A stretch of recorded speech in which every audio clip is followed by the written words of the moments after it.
میں بنی اسرائیل کے ایک شخص کے متعلق پڑھا تھا، بڑا عبادت گزار شخص تھا۔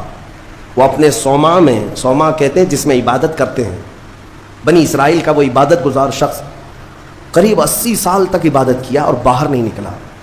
شہر میں سب سے زیادہ مقبول، ہر ایک اس کے پاس دعائیں کرانے کے لیے آتے تھے۔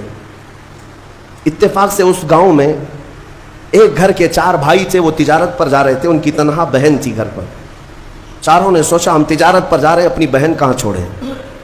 تو چاروں نے کئی لوگوں سے مشورہ کیا اور بزرگوں سے بات چیت ہوئی تو کہا کہ وہ عابد جو شب زندہ دار ہیں، رات بھر عبادت کرتے ہیں، ان کی نگرانی میں چھوڑ کر، ان کی کفالت میں چھوڑ کر چلے جاتے۔ وہ چاروں آئے اور اپنی تجارت کا سفر بتایا اور کہا کہ ہماری بہن گھر پہ رہے گی، بس آپ دیکھ بھال کریں، اور وہ تجارت پر چلے گئے۔ یہ بہت ہی عبادت گزار شخص ہے بنی اسرائیل کا، بہت عبادت گزار۔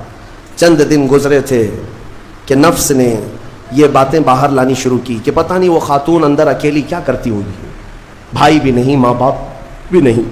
پھر شیطان آیا، کہا ارے کچھ تو خیال کرو، تمہارے پاس امانت دے کر گئے ہیں اس کے بھائی، تم اس سے خیر خیریت بھی نہیں پوچھتے، آپ نہ جانا اس کے پاس، محض آپ اپنی چوکھٹ سے تو اسے آواز دے کر کے پوچھ لیں کیا چل رہا ہے اس کے گھر میں۔ تو اس عابد نے اپنے صوما کی چوکھٹ پر آ کر اس خاتون کو آواز دی۔ وہ خاتون اپنے گھر کے باہر آئی، چوکھٹ پر وہ کھڑی رہی، پوچھا کیسی چل رہی ہے، خیریت ہے، طبیعت اچھی ہے، بات چیت ہوئی، اس کے بعد چلے گئے۔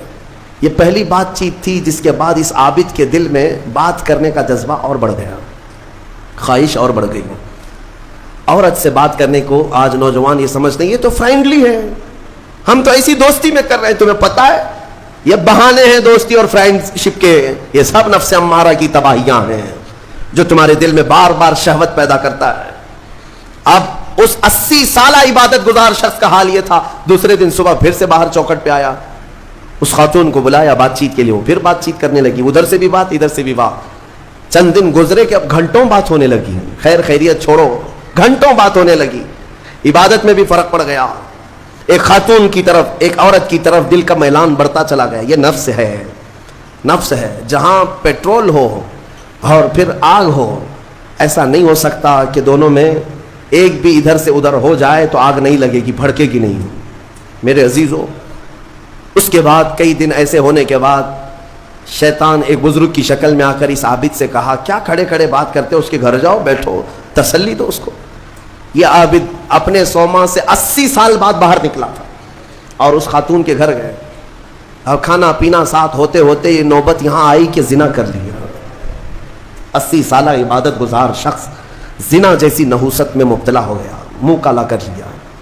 اب اس کے بعد اپنے صوما واپس آیا، اس کو تو ایسا لگا کہ میں تو مزے میں ہوں، بھائی بھی نہیں ہے اس کے، کوئی نہیں ہے، لیکن اس عورت کا حمل ٹھہرا، وہ حاملہ ہو گئی۔ اب اس کو ڈر لگا کہ اس کا حمل ہو گیا، کیا کیا جائے؟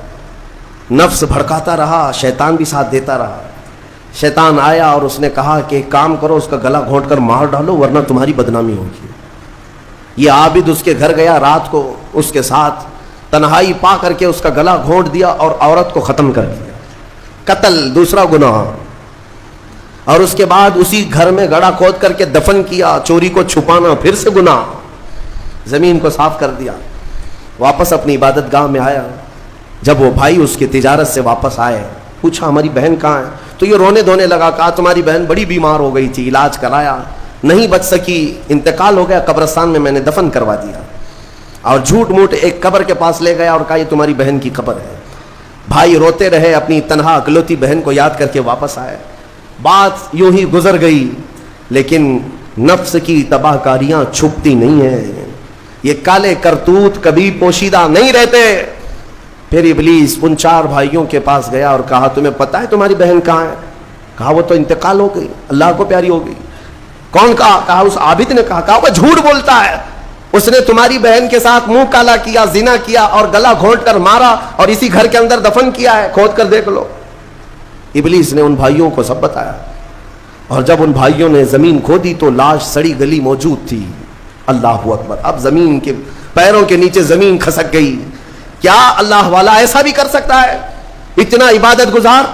پھر لوگوں کو جمع کیا گیا، سبوں نے دیکھا تو اس کے بعد غصے میں سارے لوگ بپھر گئے اور سب کے سب ٹوٹ پڑے اس صوما پر اور اسے کھینچ کر کے باہر لایا گیا اور اس سے پوچھا گیا.